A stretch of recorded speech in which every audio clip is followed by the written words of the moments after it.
وقال اللہ عز وجل لقد كان لكم في رسول الله أسوة حسنة صدق اللہ مولانا العظیم وصدق رسولہ النبی الکریم ونحن على ذلك لمن الشاہدین والشاکرین الحمد للہ رب العالمین یا رب صل وسلم دائما ابدا على حبیبک خیر الخلق کلہم مولاي صل وسلم دائما ابدا على حبیبک خیر الخلق کلہم یا رب صل وسلم دائما ابدا على حبیبک خیر الخلق کلہم۔ محترم بزرگوں اور دوستو، دنیا میں انسان جب بھی کوئی کام کرتا ہے، چاہے وہ جسم کے کسی حصے سے بھی ہو رہا ہو، اس کام سے پہلے آدمی کوئی نیت کرتا ہے، کوئی مقصد ہوتا ہے، اور جب تک مقصد نہیں ہوگا تب تک کوئی انسان کوئی کام کرے گا ہی نہیں۔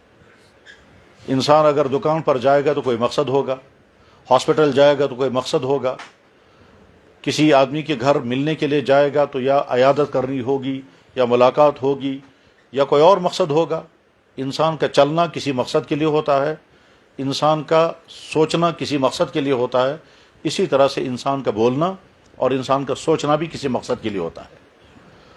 اللہ کا فضل اور احسان سے آج جمعے کا دن ہے، 12 ربیع الاول ہے، جمعے کا وقت ہے، ہم اس وقت مسجد میں ہیں اور جمعہ ادا کرنے کے لیے ہیں، تو یہ سارا کا سارا مکمل عبادت ہے۔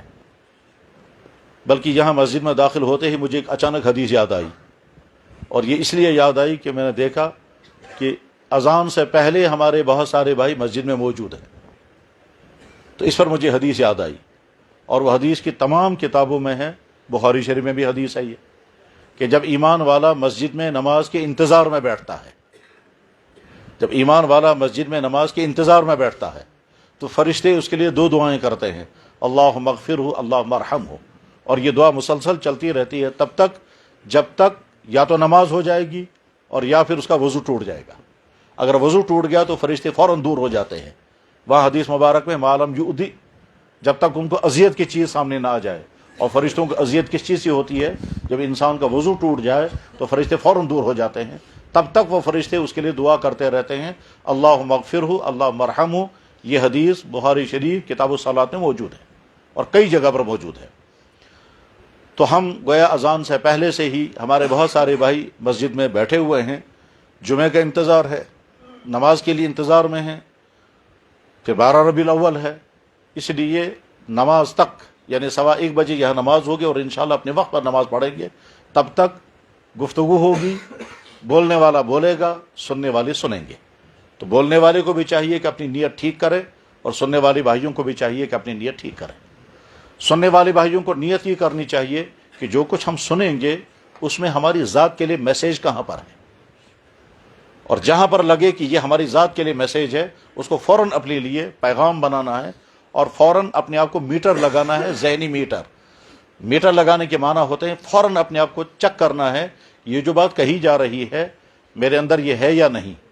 جو بات کہی جا رہی ہے اگر یہ غلط چیز ہے، یعنی بات وہ کہی جا رہی ہے جو ایمان والے کے اندر نہیں ہونی چاہیے، اور میں اپنے آپ کو چیک کر کے محسوس کر رہا ہوں کہ میرے اندر یہ چیز ہے، تو ارادہ کر لینا چاہیے کہ میں اس بات سے توبہ کروں گا، اس بات کو چھوڑنے کا ارادہ کروں گا۔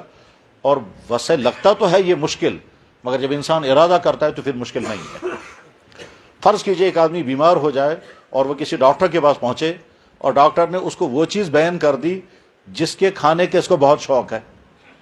جیسے آج کل بہت سارے بچوں کو آئس کریم کھانے کا شوق ہوتا ہے جب گرمیاں ہوں، اتفاق سے ڈاکٹر نے کہا کہ آپ آئس کریم کھانا بند کر دیں۔ یا مثلا کسی کو چاکلیٹ کھانے کا شوق ہے یا چپس کھانے کا شوق ہے اور اس کی عادت لگی ہوئی ہے، لیکن ڈاکٹر نے کہا کہ تم کو انتڑیوں میں انفیکشن ہو گیا ہے لہذا تمہیں یہ چیز بند کرنی ہوگی، تو اس وقت آدمی یہ نہیں سوچے گا کہ میں مانوں یا نہ مانوں، چھوڑوں گا یا نہیں چھوڑوں گا، فوراً ارادہ کر لے گا کہ ہاں صاحب میں چھوڑ دوں گا تب تک جب تک میں صحت یاب نہ ہو جاؤں۔ تو میرے بھائیوں، ہم اس وقت جمعے کی نماز کے لیے بیٹھے ہوئے ہیں اور تقریباً پون گھنٹے تک یہاں گفتگو ہوگی، تو ہر آدمی اس پر توجہ رکھے گا کہ اس میں میرے لیے کون سی میسیج کی بات ہے۔ چونکہ ربیع الاول کا مہینہ ہے، 12 ربیع الاول ہے، جمعے کا دن ہے، اس لیے ہونا چاہیے اور ہوتا بھی یہی ہے کہ سیرت مقدسہ کا بیان ہو۔ سیرت مقدسہ کے معنی جناب رسول اللہ صلی اللہ علیہ وسلم کی مبارک زندگی کے حالات اور آپ کے کمالات۔ سیرت کے ہزاروں موضوعات ہیں، سیرت پر پوری لائبریری کھڑی کی گئی ہے، تو ظاہر ہے جس ذات اقدس پر پوری لائبریری کھڑی کی گئی ہو، اور اس میں لکھنے والے ایمان والے بھی ہیں اور وہ بھی ہیں جن کو ایمان نہیں ہے مگر انہوں نے بھی سیرت پر لکھا اور انسائکلوپیڈیا لکھے ہیں، تو ظاہر ہے پھر چند منٹوں میں یا تھوڑی دیر میں سیرت کا حق کون ادا کر سکتا ہے۔ لیکن کوشش یہ ہونی چاہیے کہ سیرت کا وہ پہلو لایا جائے جس کی براہ راست ہمیں اس وقت ضرورت ہے۔ اس سیرت کے ان ہزاروں عنوانات میں سے میں اس وقت 2 عنوانوں پر بات کرتا ہوں۔ پہلی بات ہے، پہلا نقطہ یا کہیے پہلا چپٹر ہوگا عظمت رسول یا مقام رسول یا کمالات رسول، یا اللہ کے نظر میں اور مخلوقات کے نظر میں جناب محمد رسول اللہ کا مقام کیا تھا۔ یہ بات بتانے کا مقصد یہ ہے کہ بولنے والے کے دل میں بھی اور سننے والے بھائیوں کے دل میں بھی اپنے نبی کی محبت اس سے زیادہ ہو جائے جتنی موجود ہے، اپنے نبی سے تعلق اس سے زیادہ ہو جائے جتنا ہے، اور یہ بات طے ہے کہ ہر ایمان والے کو اپنے نبی کے ساتھ تعلق ہے۔ کوئی ایمان والا چاہے وہ بیچارہ کتنا ہی کمزور کیوں نہ ہو اور بظاہر دینی زندگی سے وہ کتنا ہی دور کیوں نہ ہو، لیکن جب تک وہ ایمان والا ہے اس کا کنیکشن جناب رسول اکرم صلی اللہ علیہ وسلم کی ذات اقدس کے ساتھ ہے۔ اور اس کا اظہار کب ہوگا؟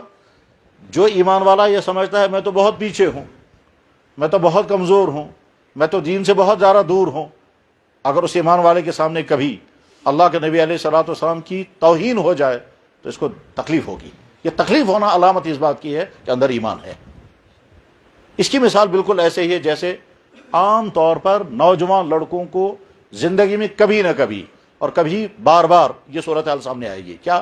برے خیالات آئیں گے اللہ کی ذات کے بارے میں، اللہ کے نبی علیہ السلام کی ذات اقدس کے بارے میں، قرآن کے بارے میں، آخرت کے بارے میں، یہاں تک کہ دین کے بارے میں برے خیالات آنے لگیں گے، اور آدمی ریئیکٹ کرتا ہے، چاہتا ہے کہ یہ برے خیالات میرے دل میں نہ آئیں، لیکن آتے رہتے ہیں، اور یہ کبھی کبھی بہت پریشان ہوتا ہے آدمی کہ یہ برے خیال مجھے کیوں آ رہے ہیں، یہ تو میرا خیال نہیں ہے۔ بلکہ بعض دفعہ نوجوان لڑکے آ کر مجھ سے کہتے ہیں کہ جی ہمارا جی چاہتا ہے ہم سر پھوڑیں گے، یہ برے خیال کیوں آتے ہیں؟ تو جواب اس کا یہ ہے کہ جناب رسول اللہ صلی اللہ علیہ وسلم کے سامنے بھی یہ صورتحال بہت سارے صحابہ نے پیش کی، اور اللہ کے نبی علیہ السلام نے یہ سن کر فرمایا یہ تو تمہارے ایمان والے ہونے کی علامت ہے۔ برے خیالات تمہیں آ رہے ہیں اور تم چاہتے ہو یہ برے خیال نہ آئیں، تو یہ علامت اس بات کی کہ تمہارے اندر ایمان ہے۔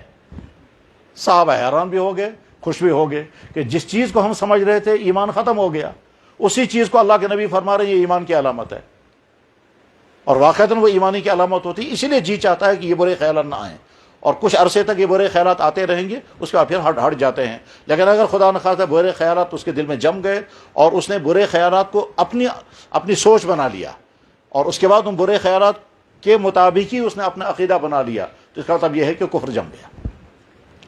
ٹھیک اسی طرح سے کمزور ایمان والا اگر اس کے سامنے اللہ کے نبی علیہ السلام کی کسی بھی پہلو سے گفتگو کی جائے تو اس کے ایمان میں اضافہ ہو جاتا ہے، اور اگر خدا نخواستہ اس کے سامنے توہین کی کوئی بات ہو جائے تو اس کو تکلیف ہوگی، غصہ آئے گا، ناگواری ہوگی۔ یہ ناگواری ہونا ایمان کی علامت ہے۔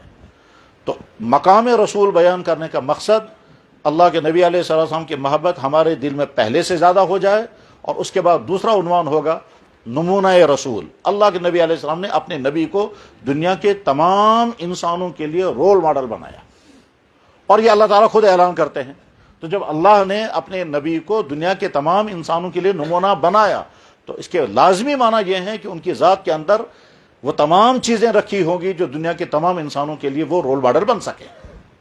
یہ تو نہیں ہو سکتا کہ اللہ تعالیٰ کہیں گے میرا نبی دنیا کے تمام انسانوں کے لیے نمونہ ہے، مگر بہت سارے انسان کہتے ہیں صاحب ہمارے لیے تو اس میں کوئی نمونہ ہے ہی نہیں۔ ایسا نہیں ہو سکتا۔ اللہ کے نبی کی ذات اقدس میں تمام وہ چیزیں جمع ہیں جو دنیا کے ہر طبقے، ہر فرد، ہر قسم کے انسان کے لیے نمونہ بن سکیں گے۔ تو پہلا عنوان ہے مقام رسول صلی اللہ علیہ وسلم۔ حضرات، مخلوقات ساری اللہ کی مخلوقات ہیں، ہر مخلوق اللہ کی بنائی ہوئی ہے، جیسے اللہ کو اپنی ہر مخلوق سے بہت محبت ہے۔ ان مخلوقات میں سب سے زیادہ محبت انسانوں کے ساتھ ہے۔ چاہے انسان اللہ کو نہ بھی مانتے ہوں پھر بھی اللہ تعالیٰ شان کہتے ہیں میری مخلوق ہے، یہ میرے بندے ہیں۔ اس لیے نافرمانوں کو بھی اللہ مخاطب بناتے ہیں تو کبھی نافرمان کہہ کر نہیں بلکہ اپنا بندہ کہہ کر مخاطب کرتے ہیں۔ یعنی اللہ یہ فرماتے ہیں اے میرے بندو، تم نے کتنے گناہ کیے ہیں پھر بھی میرے بندے ہیں۔ ان تمام بندوں میں سب سے زیادہ پیارا اللہ کی نظر میں کون ہے؟ جواب محمد الرسول اللہ۔ اس درجے کی محبت ہے اللہ تعالیٰ شانہ کو اپنے نبی سے کہ کبھی بھی خطاب کرتے ہوئے یا محمد نہیں کہتے ہیں۔ باقی ہر نبی کو اللہ تعالیٰ شانہ نے یا ابراہیم یا آدم یا نوح یا سلیمان یا داود یا عیسیٰ یا موسیٰ کہا، لیکن کہیں قرآن کریم میں اللہ تعالیٰ شانہ نے حضور کو خطاب کیا تو یا محمد کبھی نہیں کہا، بلکہ عظمت کے ساتھ نام لیا، یا ایھا الرسول، یا ایھا النبی، یا ایھا المزمل، یا ایھا المدثر، یا محمد کہیں نہیں کہا۔ لفظ محمد تو قرآن کریم میں ہے مگر وہ خطاب کر کے نہیں کہا، بلکہ اللہ ہم کو کہہ رہے ہیں وہ یہ محمد میرا نبی ہے، لیکن جب حضور کو خطاب کیا تو یہ نہیں کہا او محمد، بلکہ کہا یا ایھا الرسول۔ اس سے سمجھ میں آتا ہے کہ اللہ تعالیٰ شانہ بھی پسند نہیں فرماتے ہیں کہ میں اپنے نبی کو خطاب کرتے ہوئے نام لے کر کے خطاب کروں گا۔ قرآن کریم میں اللہ تعالیٰ شانہ نے مکہ مکرمہ کی قسم کھائی۔ مکہ مکرمہ ہے ہی اس کائنات میں سب سے مقدس ترین شہر، اس کو بلد الامین کہا ہے، جس مکے میں کعبہ ہے، جس مکے میں حجر اسود ہے، جس مکے میں زمزم ہے، جس مکے میں عرفات اور مینا ہے، وہ مقدس سرزمین ہے ہی۔ لیکن اللہ تعالیٰ شانہ مکے کی قسم کھاتے ہوئے یہ نہیں کہتے میں مکہ کی قسم کھا رہا ہوں کیونکہ یہاں کعبہ ہے، میں مکے کی قسم کھا رہا ہوں کیونکہ یہاں زمزم ہے، میں مکے کی قسم کھا رہا ہوں کیونکہ یہاں مقام ابراہیم۔ اس میں ہر چیز عجیب ہے۔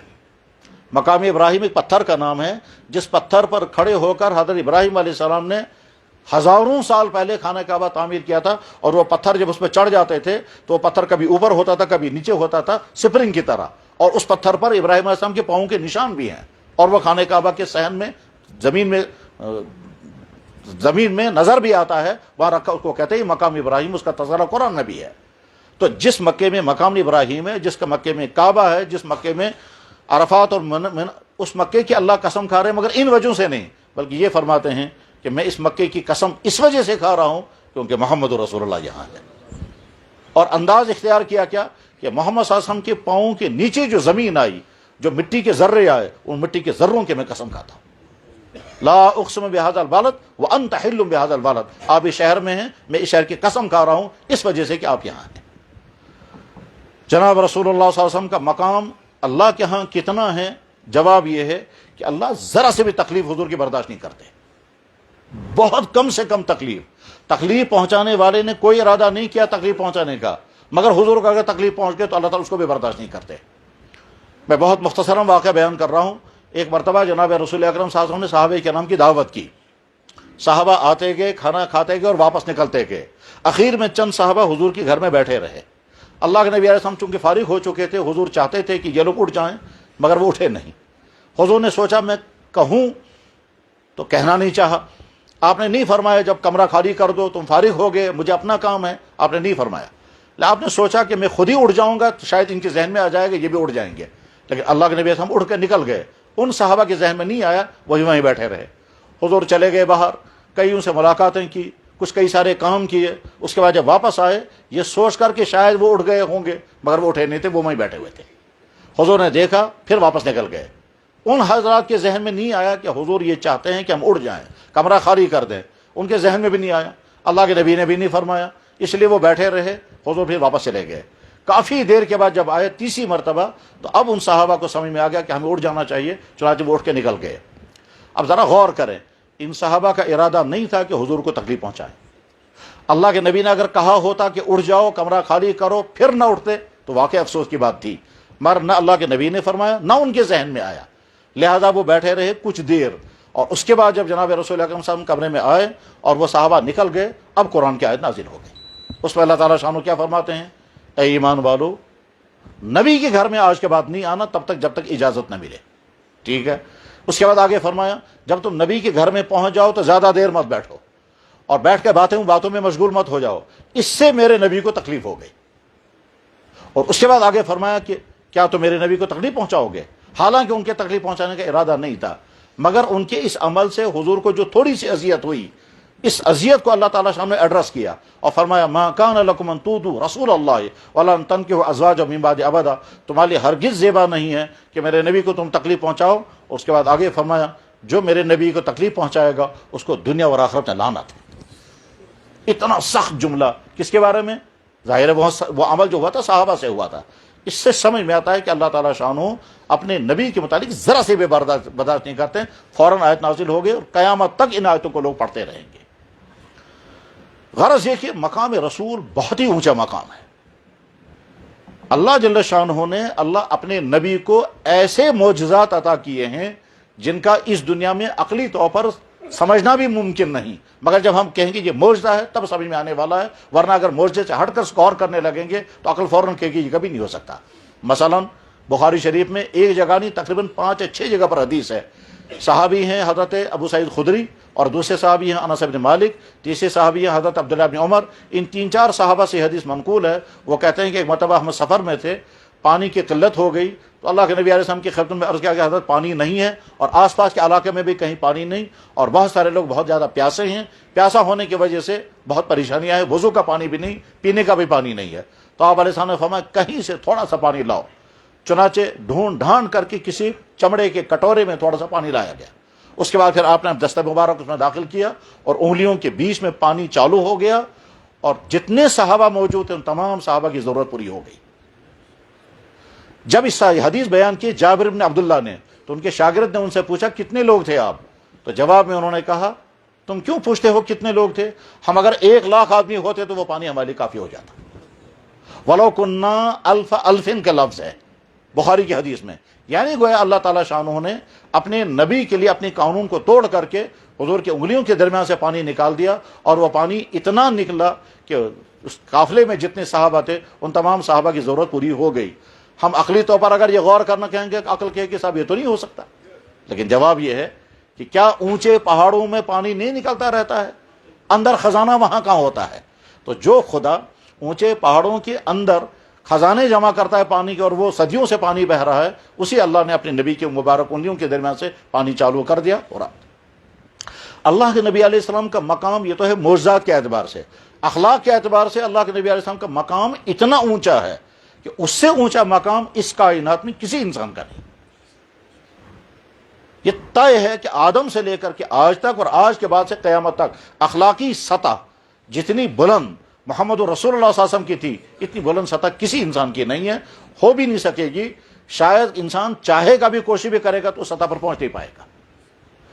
اس کی سینکڑوں مثالیں ہیں. ان سینکڑوں مثالوں میں سے بس ایک مثال میں اس وقت عرض کرتا ہوں. جناب رسول اللہ صلی اللہ علیہ وسلم کی سب سے بڑی صاحبزادی کا نام ہے زینب. ان کا نکاح جس شخص کے ساتھ ہوا ہے اس کا نام تھا ابو العاص. یہ ابو العاص زینب کے خالہ زاد بھائی بھی ہیں. حضرت زینب کی والدہ حضرت خدیجہ نے اپنے شوہر یعنی جناب رسول اکرم صلی اللہ علیہ وسلم سے کہا کہ یہ جو ابو العاص لڑکا ابو العاص ابن ربی یہ میری بہن کا لڑکا اور بہت اچھا ہے، تو میرا جی چاہتا ہے کہ اپنی بیٹی کا نکاح انہی سے کر دوں. اللہ کے نبی نے فرمایا بہت اچھا ہے، جب تم مطمئن ہو تو کرو. چنانچہ زینب کا نکاح ابو العاص کے ساتھ ہوا. زینب ایمان والی تھی، ابو العاص نے ابھی ایمان قبول نہیں کیا تھا، آگے چل کر وہ مسلمان ہو گئے. پھر اللہ کے نبی علیہ السلام مکہ مکرمہ سے مدینہ طیبہ تشریف لے گئے. زینب اپنے شوہر کے ساتھ مکہ شریف میں ہیں. زمانہ گزرتا رہا. ایک وقت آیا کہ زینب نے اپنے شوہر سے کہا کہ میرا جی چاہتا ہے میں اپنے والد کے پاس جاؤں. ہوتا ہی ہے، بیٹیاں چاہتی ہیں مائکے جانا، تو اسی لیے حضرت زینب رضی اللہ تعالیٰ نے اپنے شوہر ابو العاص سے کہا کہ میں اپنے والد کے پاس جانا چاہتی ہوں. ابو العاص نے کہا کہ مناسب تو یہ تھا کہ میں تمہارے ساتھ آتا، لیکن میرے حالات آنے کے نہیں ہیں. اور واقعی ان کے حالات اس وقت وہاں جانے کے نہیں تھے. اس کی بڑی لمبی ڈیٹیل ہے. بہرحال انہوں نے کہا کہ میں تمہارے لیے جانے کا انتظام کر دیتا ہوں، جو کچھ راستے کا انتظام ہونا چاہیے، سواری کا انتظام، اور آدمی جو تمہارے ساتھ جائے گا اس کا انتظام، اور ساتھ میں کھانے پینے کا انتظام، سارا انتظام میں کر دوں گا، لیکن میں خود نہیں آ سکتا. اب انہوں نے اونٹنی کا انتظام کیا، کھانے پینے کا انتظام کیا، اور آدمی طے کر دیا کہ جو اونٹنی کو لے کر چلے گا، اور حضرت زینب روانہ ہو جائیں گی. اتفاق کی بات ہے کہ حضرت زینب اس وقت پریگننسی میں تھی، کوئی حالت حمل میں ہے. پھر کیا ہوا؟ مکہ مکرمہ سے جب ان کے نکلنے کی افواہ پھیل گئی تو مکے کے اس زمانے کے جو ان کے دشمن تھے اور اللہ کے نبی کے دشمن تھے، انہوں نے ایک دم پلان بنایا کہ ہم ان کو جانے نہیں دیں گے. کیوں نہیں جانے دیں گے؟ کہ ان کے جانے سے ان کے والد کو خوشی ہوگی، ان کے جانے سے ان کو خوشی ہوگی، اور ہمیں وہ برداشت نہیں ہے کہ ان کو خوشی مل جائے. لہٰذا جس دن ان کو نکلنا تھا اس دن وہ مکے کے کچھ لوگ جمع ہو گئے، اور جمع ہو کر کے اونٹنی کو گھیر لیا اور کہا ہم کسی صورت میں تمہیں جانے نہیں دیں گے. حضرت زینب نے کہا ہوگا بھائی میں تو خاتون ہوں اور وہ بھی پریگننسی کی حالت میں، مجھ سے کیا جھگڑا ہے تمہارا، اور میں نے تمہارا کیا بگاڑا ہے، اسے مجھے جانے دو. لیکن وہ نہیں رکے. اور ساتھ میں جو بڑے بڑے لوگ تھے انہوں نے سوچا کہ اگر ہم سامنے آئیں گے تو ہماری بدنامی ہوگی، اس لیے ہم سامنے نہیں آئیں گے. البتہ کچھ نوجوان لڑکوں کو انہوں نے ورگلایا اکسایا اور وہ سامنے آ کر کے کہنے لگے کسی بھی حال میں ہم آپ کو یہاں سے نہیں جانے دیں گے. اونٹ کی نکیل پکڑ لی اور وہ حضرت زینب نکلنا چاہتی تھی اور وہ جو اونٹ کھینچنے والا تھا وہ کھینچ رہا تھا اور وہ روک رہے تھے. اسی بیچ میں پیچھے سے ایک آدمی نے جو جوان تھا, اس کا نام تھا حبار ابن اسود, اس نے پیچھے سے تلوار یا برچہ مارا اور وہ برچہ آ کر کے حضرت زینب کے پیٹ پر لگا اور پیٹ مبارک پھٹ گیا اور پیٹ کے اندر جو بچہ تھا وہ باہر گر گیا اور حضرت زینب زمین پر نیچے گر گئی. اونٹنی بھی زخمی ہو گئی. اب حضرت زینب زخمی حالت میں, پیٹ پھٹا ہوا, بچہ ضائع ہو گیا, اس حالت میں پڑی ہوئی ہیں. وہاں نہ ان کے والد ہیں, نہ ان کا کوئی بھائی ہے, نہ کوئی بہن ہے. شوہر ہے وہ اپنے گھر میں ہیں.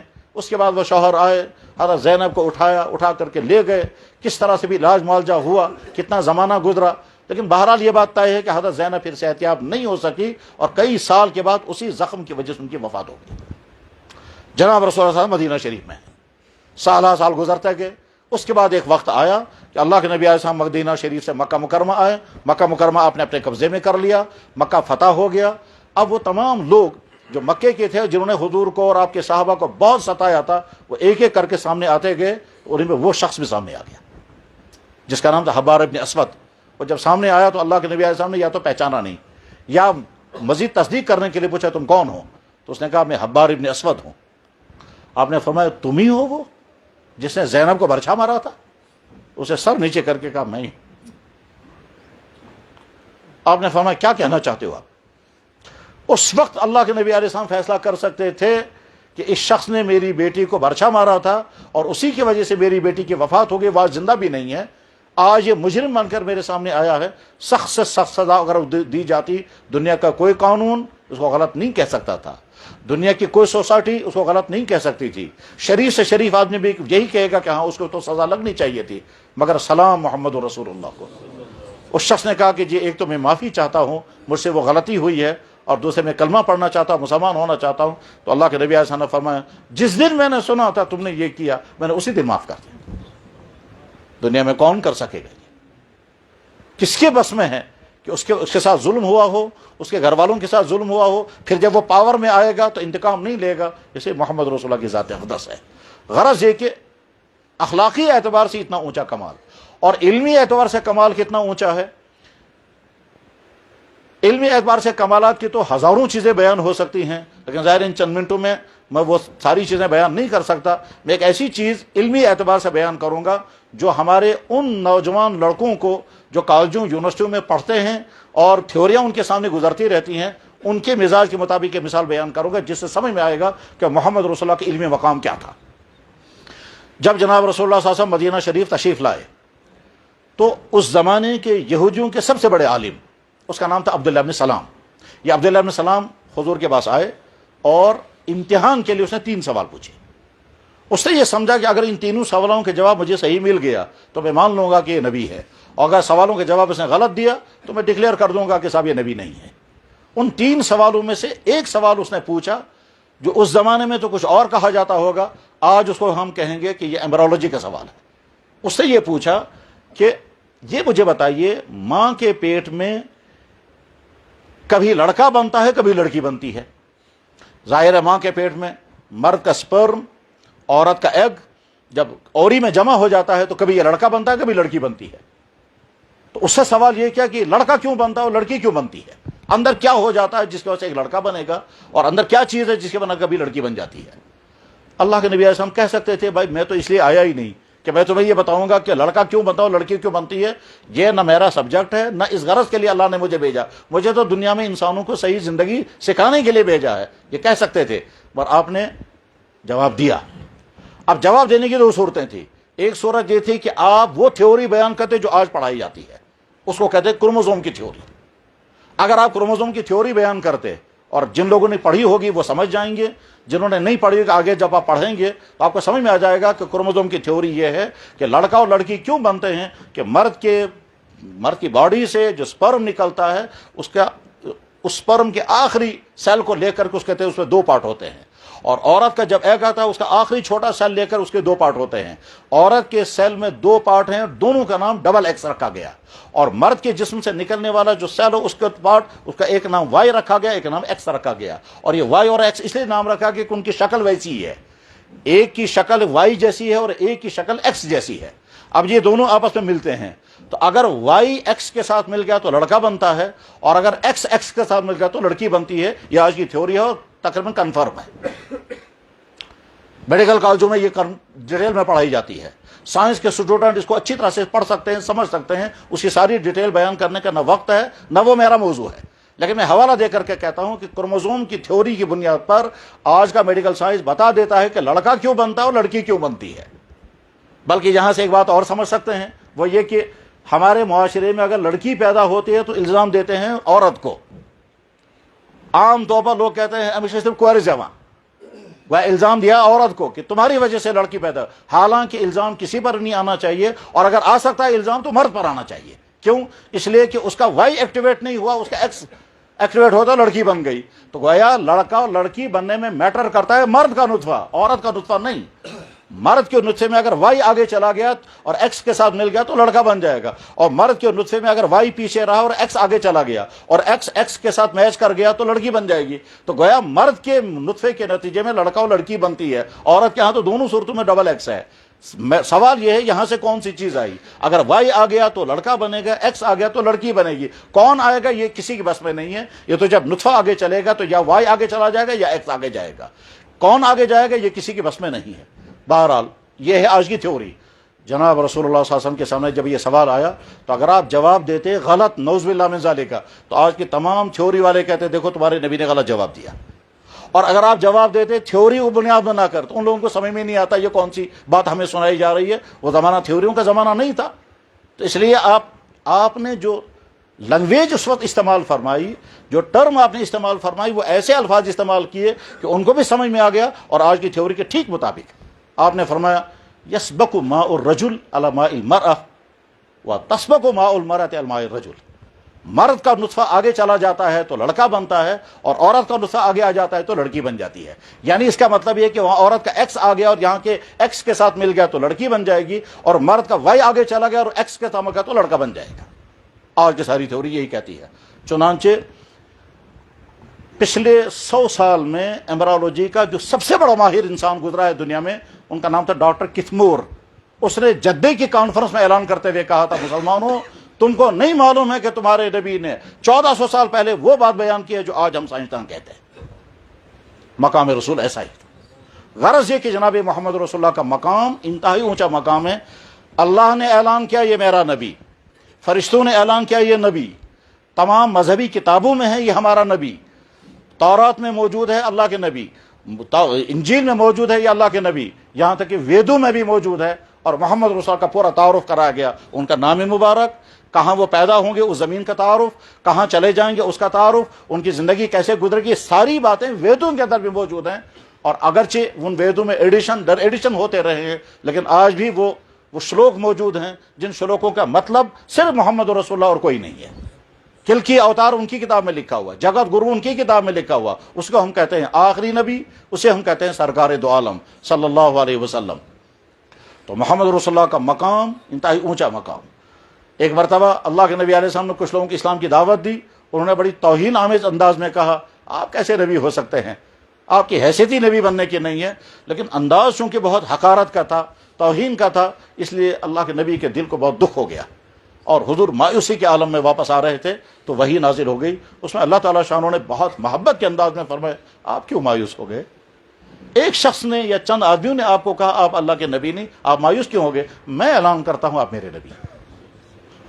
وَيَقُولُ الَّذِينَ كَفَرُوا لَسْتَ مُرْسَلًا, چند لوگوں نے کہا آپ مسلمان نبی نہیں ہیں. کل آپ کہہ دیجئے نا جواب میں, میرا اللہ اعلان کرتا ہے میں نبی ہوں, تمہارے انکار کرنے سے کیا ہوگا. غرض یہ کہ مقام رسول انتہائی اونچا مقام, انتہائی اونچا مقام ہے. اور میرے بھائی اللہ اکبر, اگر ہم کشمیری اس بات پر غور کریں کہ ہم تک ایمان کی دولت کیسے پہنچی ہے تو اس کی لمبی تاریخ ہے. اس لمبی تاریخ کے پیچھے ایک نقطہ یہ بھی ذہن میں رکھنا چاہیے کہ ہم تک ایمان پہنچ جائے اس کی فکر خود جناب رسول اکرم صلی اللہ علیہ وسلم نے کی ہے.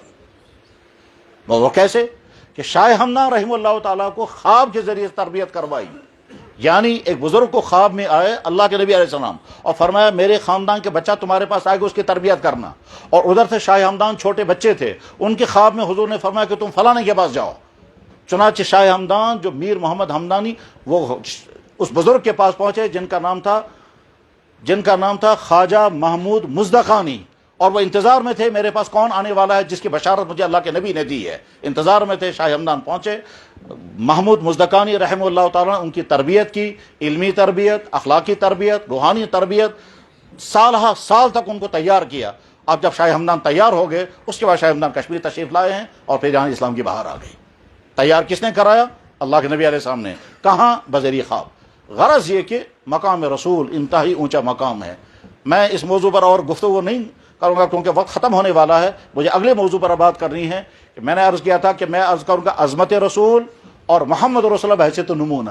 میرے بھائی، اس کائنات میں ذہین سے ذہین انسان بھی اپنے لیے نمونہ چاہتا ہے۔ ہم نمونے کے بغیر زندگی نہیں گزار سکتے۔ کپڑے پہنیں گے تو دیکھیں گے ٹرینڈ کیسی ہے، مکان بنائیں گے تو دیکھیں گے آج کل لوگ مکان کیسے بناتے ہیں، بزنس کریں گے تو دیکھیں گے لوگ کیسے بزنس کرتے ہیں، ہم بھی ویسے کریں گے۔ یعنی انسان دائیں بائیں کو غور کرتا ہے، دیکھتا ہے آج کل لوگ کیا کر رہے ہیں، ہم بھی ویسے کہ ہر چیز میں ذہین سے ذہین انسان بھی ٹریڈیشن کو ایوائڈ نہیں کر سکتا۔ ذہین سے ذہین انسان بھی چلنے والے مزاج کو، ویو کو نظر انداز نہیں کر سکتا۔ یہ کہ انسان کے مزاج میں اللہ نے رکھا ہے کہ تم کسی نہ کسی کو اپنا رول ماڈل بناؤ گے۔ اس لیے اللہ تعالیٰ شان اعلان کرتے ہیں میں نے دنیا کے تمام انسانوں کے لیے رول ماڈل بنایا محمد رسول اللہ کو۔ اس رول ماڈل بنانے کے معنی کیا ہیں؟ جواب بہت شارٹ میں عرض کر رہا ہوں، بڑی توجہ کے ساتھ سنتے رہیں۔ جتنے نوجوان ہیں وہ اپنے لیے رول ماڈل بنائیں گے محمد رسول اللہ کو، ان کی جوانی کو، جس جوانی میں کوئی داغ نہیں، جس جوانی میں کوئی کمی نہیں۔ ثبوت اس کا یہ ہے کہ آگے چل کر کے جب آپ نبی بنے اور جن لوگوں نے آپ کی مخالفتیں کی، آپ پر الزامات لگائے، ان میں سے ایک شخص بھی یہ نہیں کہہ سکا کہ آپ کی جوانی میں یہ داغ تھا۔ انہوں نے مخالفتیں ضرور کی، رکاوٹیں ضرور ڈالی، غلط الزامات بھی لگائے، شاعر کہا، مجنون کہا، پاگل کہا، بے وقوف کہا، یہ ساری کہیں، لیکن کیریکٹر پر کوئی انگلی نہیں اٹھا سکا۔ کوئی نہیں کہہ سکا کہ آپ کی جوانی میں یہ کمیاں تھیں جو جوانی میں کمیاں ہوا کرتی ہیں۔ لہٰذا دنیا کے ہر جوان کے لیے، خصوصاً آج کے دور میں جو ہمارے نوجوان جوانی کی زندگی گزار رہے ہیں، تمہاری جوانی تمہارے ہاتھوں میں امانت ہے۔ اس امانت کو تم کسی رول ماڈل کے ساتھ چلاؤ گے۔ کسی کا رول ماڈل ہوگا فلم اسٹار، کسی کا رول ماڈل ہوگا کرکٹر، کسی کا رول ماڈل ہوگا فٹ بالر، کسی کا رول ماڈل ہوگا کوئی اور۔ اللہ یہ کہتے ہیں کہ تمہارے لیے رول ماڈل ہے محمد رسول اللہ۔ اس لیے ہر جوان اپنے لیے رول ماڈل بنائے گا محمد رسول اللہ کو۔ ان کی جوانی میں کہیں کوئی داغ نہیں تھا۔ ایسا نہیں ہے کہ ان کے پاس کچھ کرنے کو موقع نہیں تھا، وہ تو آزاد تھے۔ نگرانی ہوتی ہے والدین کی طرف سے، بھائی بہنوں کی طرف سے، خطرہ ہوتا ہے سوسائٹی کی طرف سے۔ سوسائٹی گندگی میں ڈوبی ہوئی ہے، والدین ہیں ہی نہیں، نگرانی کرنے والا کوئی نہیں۔ اس کا مطلب یہ ہے کہ آپ کی آزاد زندگی تھی۔ اس آزاد زندگی میں خدا نہ خواستہ آپ جو چاہتے سو کر سکتے تھے، مگر نہیں۔ اچھا، اللہ کی طرف سے حکم بھی ابھی کوئی نہیں آیا تھا، تو نہ اللہ کی طرف سے گائیڈنس آ رہی ہے، نہ سوسائٹی کا کوئی ڈر ہے، نہ گھر والوں کی طرف سے کوئی پابندی ہے۔ اس کے باوجود آپ نے اپنی جوانی کو داغ لگنے نہیں دیا۔ تو تمام جوانوں کے لیے میسج آج 12 ربیع الاول کو یہ ہے کہ تمہارے لیے رول ماڈل محمد رسول اللہ۔ جس طرح سے انہیں اپنی جوانی کو بچایا، اور پتہ کیسے؟ جس دن ان کا نکاح ہوا، وہ 25 سال کی عمر میں آپ کا نکاح ہوا، تو آپ کے بالکل فریش، صاف شفاف جوانی تھی، کوئی داغ نہیں تھا۔ ان تمام کمیوں، کوتاہیوں، خرابیوں سے بالکل محفوظ جوانی تھی جو کمیاں ہوا کرتی ہیں یا ہو سکتی ہیں۔ تو میرے نوجوان بھائیوں، آپ کے لیے میسج یہی ہے کہ آپ اپنی جوانی کے لیے رول ماڈل بنائیں محمد رسول اللہ کو، اپنی صحت کے لیے، اپنے کردار کے لیے، اپنے اخلاق کے لیے، اپنے رویوں کے لیے آپ نمونہ بنائیں محمد رسول اللہ صلی اللہ علیہ وسلم۔ اس کے بعد جب نکاح ہوگا تو نکاح ہونے کے بعد پھر آپ کی نئی زندگی شروع ہوگی، اور وہ فیملی لائف ہوگی، ازدواجی زندگی۔ تو جتنے شادی شدہ انسان ہیں ان تمام کے لیے بحیثیت ہسبینڈ، بحیثیت شوہر، نمونہ ہے محمد رسول اللہ کی ذات اقدس، کہ آپ کے ازواج مطہرات نے ساری زندگی کبھی کوئی گلہ نہیں کیا کہ ان کے ذریعے سے ہمیں بحیثیت اللہ کے نبی علیہ السلام پر کتنا ذمہ داریوں کا بوجھ تھا، پورے عالم کے لیے نبی ہیں، مخالفین کی طرف سے چاروں طرف سے حملے ہی حملے ہیں۔ اتنی مصروف زندگی میں بھی آپ نے اپنے ازواج مطہرات کو کبھی کوئی تکلیف نہیں ہونے دی۔ ثبوت اس کا یہ ہے کہ ازواج مطہرات سب کی زندگی موجود ہے،